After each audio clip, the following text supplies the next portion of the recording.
It's important to be prepared for registration. This tutorial will walk you through how you can confirm your registration eligibility.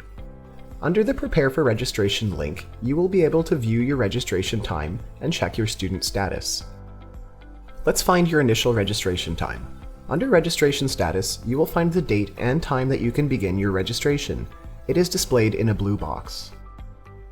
The next step is to make sure that there is nothing preventing you from registering.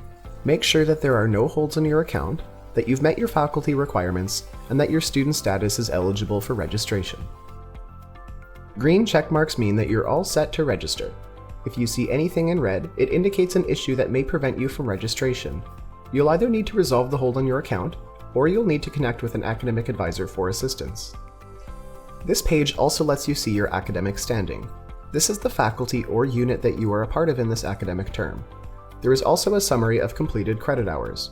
Both your standing and earned credit hours will be broken into categories for undergraduate and graduate students.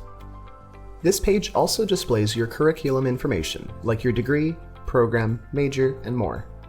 If you need to navigate back to the registration landing page, use the breadcrumb trail at the top of the page. Remember, if you are green, you are good to register.